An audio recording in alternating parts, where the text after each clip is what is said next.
Assalamualaikum warahmatullahi wabarakatuh. Halo guys, kembali lagi di YouTube Vito Siva Channel. Kali ini kita kedatangan tamu, Kak Rizka dan Kak Kur. Pada pertemuan kali ini kita akan membahas tentang mencari dan menangkap peluang usaha. Sebelum kita memasuki podcast, mungkin ada baiknya kakak-kakak bisa perkenalan terlebih dahulu. Silahkan Kak Rizka dulu. Halo sahabat Vita Syifa, perkenalkan nama saya Rizka Tuljana. Salam kenal untuk semuanya. Halo sahabat Vita Siva, perkenalkan nama saya Krotin Masruro. Halo sahabat Vita Siva, perkenalkan nama saya Rizkyanti Laila Ramadhani sebagai tuan rumah pada podcast kali ini. Aja ya Kak Rizka, saya ingin bertanya bagaimana sih Kak Rizka melihat peluang usaha pada saat ini yang berkembang? Karena untuk melihat sebuah peluang usaha ya, dimana pada saat ini itu kan kita harus bisa mengikuti zaman yang ada yang sudah berkembang pada saat ini, dimana pada dulu kan kita untuk bisnis yang berkembang selalu offline, sedangkan pada saat ini untuk memulai suatu bisnis itu kan sudah di era digital. Jadi semua media sosial itu bisa dimanfaatkan dengan baik, itu tergantung dengan siapa yang menggunakannya dan untuk apa aplikasi atau medsos itu digunakan. Nah, dalam melihat sebuah peluang bisnis, terkadang suatu problematika atau masalah yang ada di depan kita itu justru menjadi suatu usaha yang dapat kita kembangkan. Akan tetapi di kalangan masyarakat itu dari hal tersebut semakin tergoyahnya problem-problem atau konflik yang dihadapi dalam memulai bisnisnya itu, mereka malah down, tidak ada semangat, tidak ada rasa untuk bangkit. Padahal ketika dianalisa atau diteliti oleh para ahli dalam mengembangkan, dalam untuk meningkatkan suatu usaha itu bisa berkembang, itu dengan terjadinya konflik, kita itu mampu untuk terus bangkit dan berkembang ataupun mengembangkan usahanya itu tanpa adanya putus asa. Walaupun ya terkadang kita itu rasanya keluh itu pasti ada, tapi ketika kita mampu menjalani hal tersebut dengan keyakinan, selalu ikut seminar-seminar, menambah referensi, inovasi, ide, sehingga kita itu mempunyai wawasan yang luas bagaimana caranya. Kita itu seperti punya steps atau apa namanya itu ya, kayak punya target seperti itu untuk memulai atau mengembangkan bisnis tersebut. Karena tidak hanya dalam menumbuhkan kayak mengembangbiakan ikan ya di dalam suatu kolam sehingga dapat diberdayakan, tapi dengan kita itu bisa melihat contohnya orang yang memberdayakan ikan. Nah, di sana dari ikan berapa ekor itu bisa berkembang biak hingga ratusan ekor, sehingga hal tersebut bisa menjadi keuntungan bagi si pembisnis tersebut. Nah, kita bisa belajar dari situ, walaupun dari hal kecil kita bisa memberdayakan bagaimana caranya untuk supaya usaha kita itu bisa berkembang, usaha kita itu bisa memberikan motivasi juga untuk orang lain, tidak hanya untuk keuntungan diri kita sendiri, akan tetapi bagaimana caranya usaha kita ini terus maju dan akan tetapi tidak pernah ketinggalan zaman, terus memberikan manfaat tidak hanya bagi kalangan atas tapi kalangan masyarakat juga di sekitar kita. Jadi kita itu harus mempunyai inovasi yang luas, karena itu penting sekali bagi kesuksesan, bagi meningkatnya bisnis yang ditempuh atau dijalani pada nantinya. Jadi ketika saya melihat di luaran sana, di kalangan sana itu banyak sekali problem-problem mengenai karena mereka putus asa, sudah bangkrut, sudah down dulu, terlebih dahulu insecure, terlebih dahulu mereka itu di situ permasalahan yang mereka hadapi. Jadi kurangnya inovasi, kurangnya semangat, wawasan, sehingga mereka itu sudah gulung tikar terlebih dahulu. Padahal sebenarnya ketika mereka itu mampu bersabar dan mampu terus update mengikuti perkembangan zaman pada saat ini, sehingga bisa mampu untuk mengembangkan atau memberdayakan bisnis tersebut.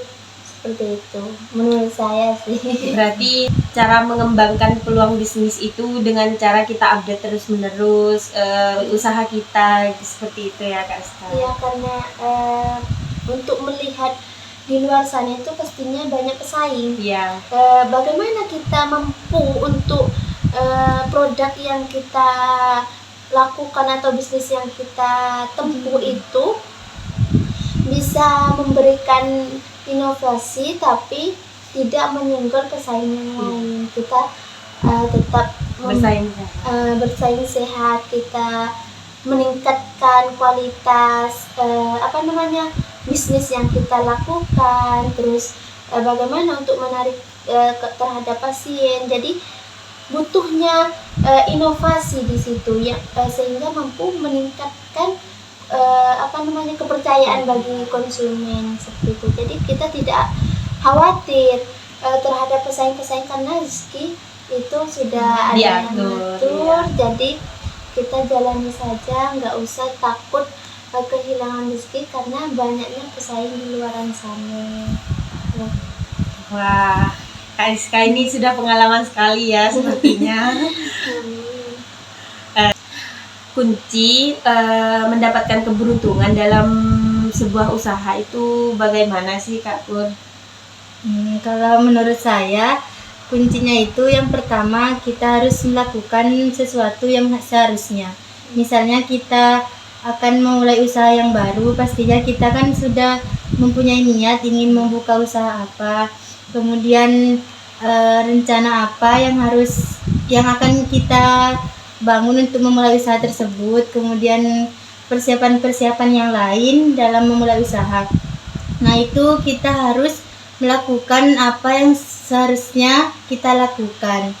Jangan kita sudah menyiapkan, sudah punya niat, sudah punya rencana, sudah punya mempersiapkan yang lain, tapi kita melakukan di luar itu. Jadinya kita tidak mendapatkan keberuntungan dari usaha yang akan kita mulai. Kemudian yang kedua itu pada saat yang tepat. Misalnya mendapatkan keberuntungan pada saat pandemi COVID-19, itu kan kita bisa mendapatkan keberuntungan dengan cara menjual hand sanitizer atau masker melalui media sosial ya. Itu kan bisa dimanfaatkan, jadi bisa mendapatkan keberuntungannya. Yang ketiga itu dengan cara yang benar. Jadi kita melakukan usaha yang kita jalani itu dengan cara yang benar, yang dengan tepat, supaya mendapatkan keberuntungan dari usaha tersebut itu bisa maksimal. Kemudian yang keempat, sukai apa yang kita kerjakan dan kerjakan apa yang kita sukai. Karena sesuatu yang kita sukai itu pastinya kita akan lebih bersemangat. Pastinya akan beda dengan hal yang kita tidak sukai lalu kita kerjakan, itu pastinya akan berbeda dengan apa yang kita sukai.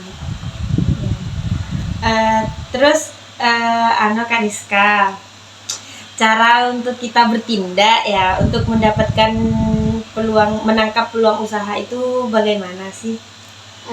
Kan dalam suatu usaha itu ya, dalam menangkap suatu peluang itu kan kita dalam menjalani sehari-hari dalam berwirausaha itu kita pasti punya pikiran serta harus punya waktu. Nah, di mana pikiran dan waktu ini saling berkaitan dalam suatu usaha. Karena ketika pikiran kita itu tidak baik, karena seperti ini ya, kalau pikirannya itu dalam bertindak, kan maksudnya Kak Lela tadi, Iya.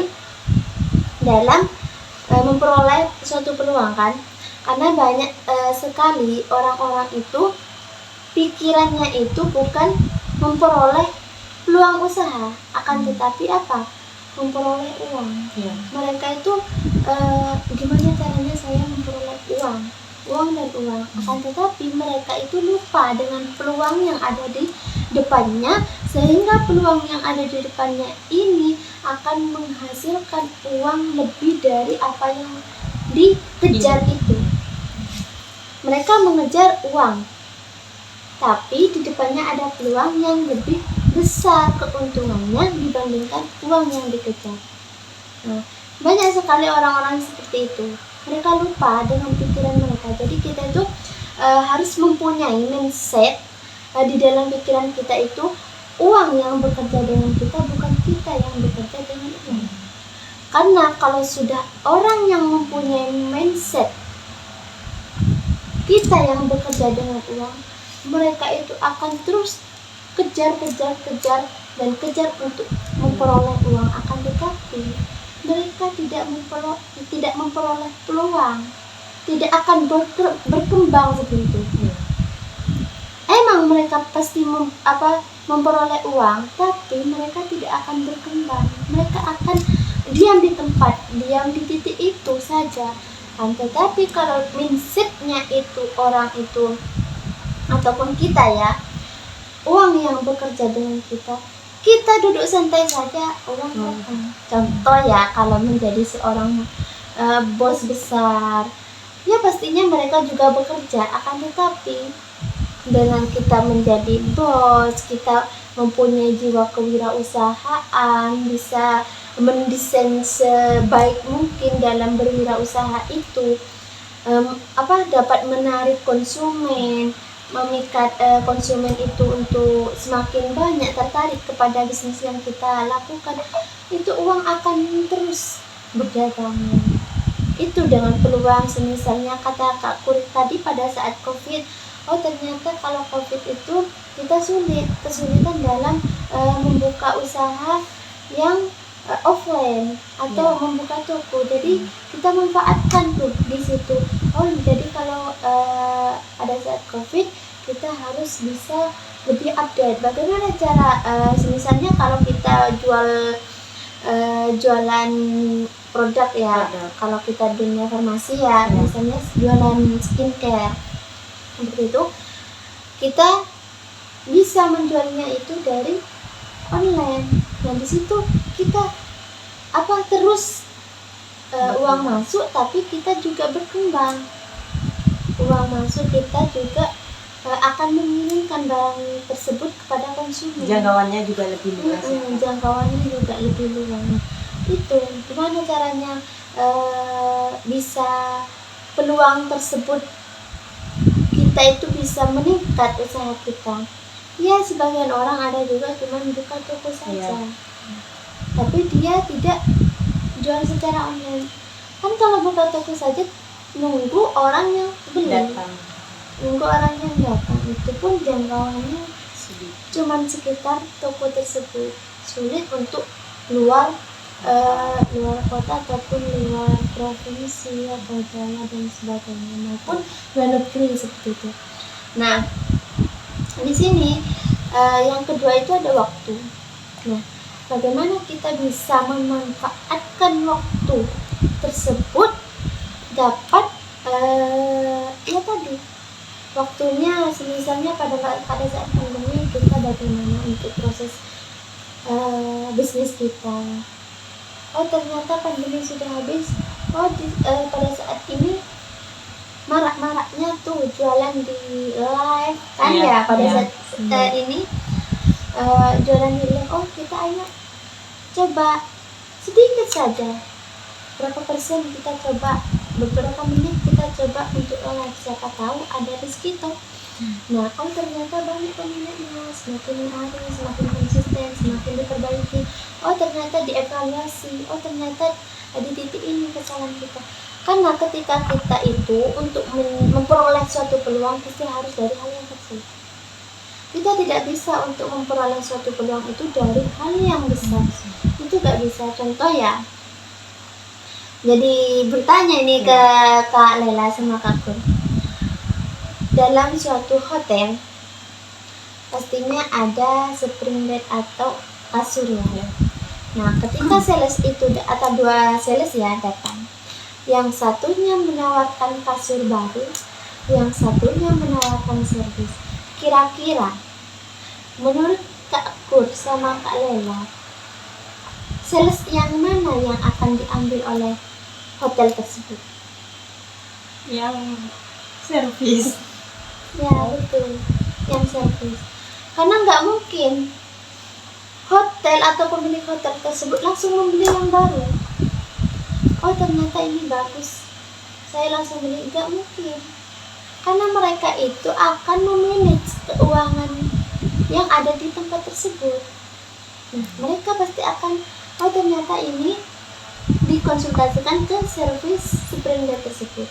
Oh ternyata masih bisa diperbaiki, bisa dipakai untuk beberapa tahun. Kalau diganti dengan yang baru, kan kita mengeluarkan modal besar. Iya. Pemasukan yang kita peroleh akan semakin banyak pengeluaran seperti itu. Jadi pasti di hotel itu selagi barang tersebut masih bisa diperbaiki, pasti akan di servis terlebih dahulu. Nah, itu yang namanya peluang.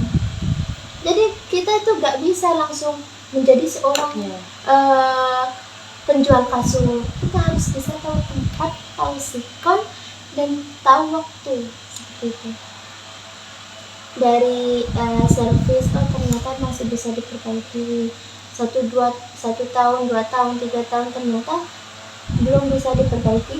Dan si tukang servis di sini ternyata bisa menawarkan untuk produk spring bed terbaru, sehingga karena pemilik hotel sudah percaya kepada servis ini, sehingga akan membeli seperti itu. Dan terus seperti itu berputar. Ketika kita mengejar peluang, uang akan datang.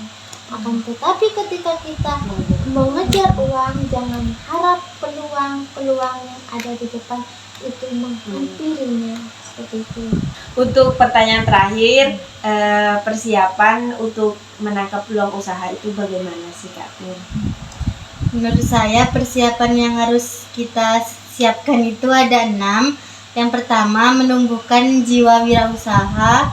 Yang kedua, menentukan ide bisnis yang kita minati atau yang kita sukai. Yang ketiga, melakukan studi kelayakan bisnis. Yang keempat, keberanian mengambil resiko.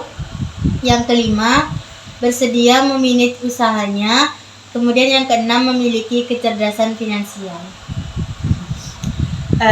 Jadi kita kan sudah berada di penghujung acara atau penghujung podcast. Mungkin ada pesan atau motivasi dari Kak Rizka, dipersilahkan. Saya, Kak Ya, silahkan.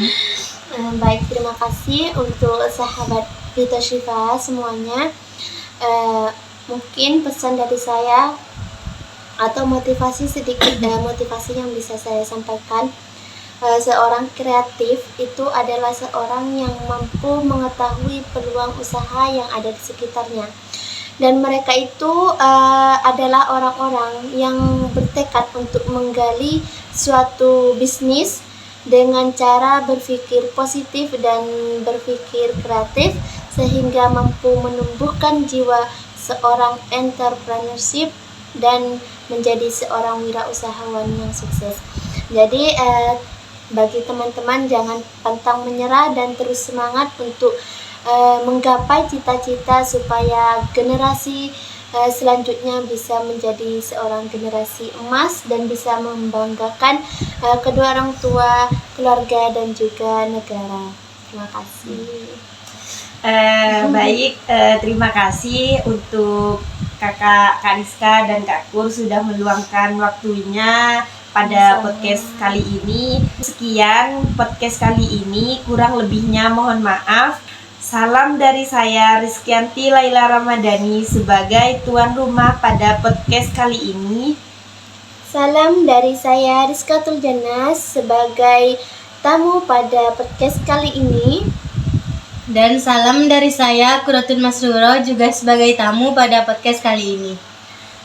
Assalamualaikum warahmatullahi wabarakatuh. Jangan lupa like, Komen Dan subscribe. Bye.